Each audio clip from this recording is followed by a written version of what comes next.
আসসালামু আলাইকুম বন্ধুরা, কেমন আছো? আশা করি আল্লাহর রহমতে সবাই ভালো আছো। বরাবরের মতো আজকের আয়োজনে তোমাদের জন্য থাকছে অসম্ভব মজার একটি রেসিপি, যা কল্পনাও করতে পারবে না। বাড়িতে তোমরা অনেক সময় কিন্তু অনেক তরকারির খোসাগুলো ফেলে দিয়ে থাকো, অথচ এই খোসা দিয়ে তৈরি করা যায় অসম্ভব মজার নাস্তা রেসিপি এবং খুব ঝটপটভাবে। তো চলো বন্ধুরা, দেখিয়ে দিচ্ছি কিভাবে তৈরি করেছি এই অসম্ভব মজার নাস্তা। তো এখানে আমি একটা লাউ নিয়েছি। দেখো, এই লাউটা আমি তরকারি রান্না করার জন্যই কিন্তু নিয়েছি, কিন্তু যখন এর খোসাটা আমি ফেলে দেবো, বরং ফেলে না দিয়ে আমি এটা রেখে দেবো। আর এই খোসাটা দিয়েই কিন্তু আজকের রেসিপিটা আমরা শুরু করতে যাচ্ছি। তো দেখো, আমি কিন্তু তরকারি রান্না করার পর এখানে কিছু লাউয়ের খোসা ছিল, সেই খোসাগুলো আমি রেখে দিয়েছিলাম এভাবে। জাস্ট লাউয়ের খোসাগুলো প্রথমে ভালোভাবে এভাবে কিন্তু ছিলে নিতে হবে, যেন একটু বেশি পাতলা করবে না, জাস্ট একটু শ্বাস থাকে। তারপর এভাবে কুচি কুচি করে আলু ভাজির মতো করে কেটে নিয়েছি। তারপর ভালোভাবে ধুয়ে নিয়েছি। আর দিয়ে দিচ্ছি এখানে 1 চা চামচ পরিমাণ লবণ, আর দিয়ে দিচ্ছি 2 টেবিল চামচ পরিমাণ পেঁয়াজ কুচি, 2 টেবিল চামচ পরিমাণ কাঁচামরিচ কুচি, আর দিয়ে দিচ্ছি আদা রসুন বাটা এখানে 1 টেবিল চামচ পরিমাণ, আর দিয়ে দিচ্ছি এখানে হলুদের গুঁড়া 1/4 চা চামচ পরিমাণ। এখানে একটা লেবু দেখতে পাচ্ছ, কাগজি লেবু। এই কাগজি লেবুটার যে খোসাটা আছে, একদম হালকাভাবে এই খোসাটা আমরা নিয়ে নেব। এর ফ্লেভারটা যখন এই নাস্তাটার মধ্যে দিবে, তাহলে দেখবে খেতে খুবই ভালো লাগবে। তো ঠিক এভাবে হালকা আলতো করে উপরের খোসাটাকে আমরা এভাবে ছাড়িয়ে নেব। তারপর দিয়ে দেবো এখানে ঠিক 1.5 কাপ পরিমাণে বেসন। বেসনটা ঠিক মেরিনেট করার জন্য দেওয়া লাগবে। তো দিয়ে এই পরিবর্তে কিন্তু তোমরা আটাও ব্যবহার করতে পারো, আর অথবা যে কোনো ডাউল ব্যবহার করতে পারো। তা আমি আজকে বেসনটা দিয়েই কিন্তু তৈরি করেছি। তো দেখো, বেসনটা দেওয়ার পর একটু মাখিয়ে নিচ্ছি।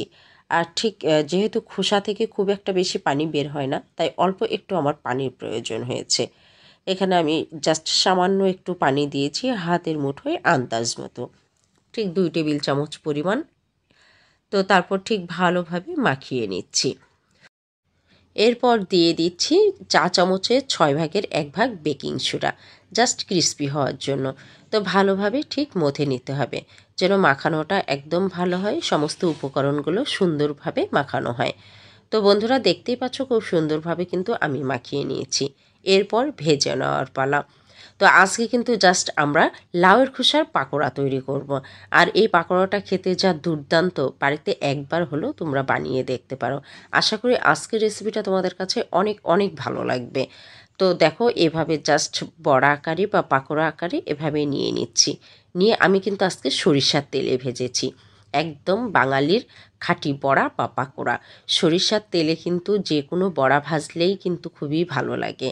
আর জাস্ট মিডিয়াম আঁচে ভেজে নিতে হবে, যেন একদম লাউয়ের খোসাগুলো খুব সুন্দরভাবে সিদ্ধ হয়ে যায়। তো ভালোভাবে ঠিক দেখো লাল লাল করে ভেজে নিয়েছি, এপিট ওপিট করে। তো দেখতেই পাচ্ছ, যেন পুড়ে না যায় সেদিকটাও লক্ষ্য রাখবে। আর মিডিয়াম আঁচে ভাজার ফলে কিন্তু খুবই সুন্দর ক্রিস্পি হয়, আর খেতেও কিন্তু খুবই দুর্দান্ত লাগে, আর লাউয়ের খোসাগুলো খুব সুন্দরভাবে সিদ্ধ হয়ে যায়। তো বন্ধুরা, আশা করি আজকের রেসিপিটি ফলো করে তোমরা বাড়িতে কখনোই আর লাউয়ের খোসাকে ফেলে দেবে না। বাড়িতে এভাবে ঠিক পরিবারের জন্য তৈরি করো। আশা করি তোমার পরিবারের সবাই খুবই খুবই পছন্দ করবে। আর তাছাড়া একটা হেলদি ফুড, বাজার থেকে দামি দামি খাবার না খেয়ে বাড়িতেও কিন্তু ঠিক দামি খাবার তৈরি করতে পারো। আর বাড়িতে কিন্তু কেউ বুঝতেই পারবে না লাউয়ের খোসা দিয়ে এত সুন্দর অসম্ভব মজার নাস্তাটা তৈরি হয়েছে। তো আর দেখতেই পাচ্ছ যে এর লুকটা কতটা সুন্দর হয়েছে। তো দেখেই বোঝা যাচ্ছে যে খেতেও কিন্তু দুর্দান্ত হয়েছে। আমি কিন্তু গ্যারান্টি দিয়ে বলছি, আসলেই খেতে দুর্দান্ত হয়েছে।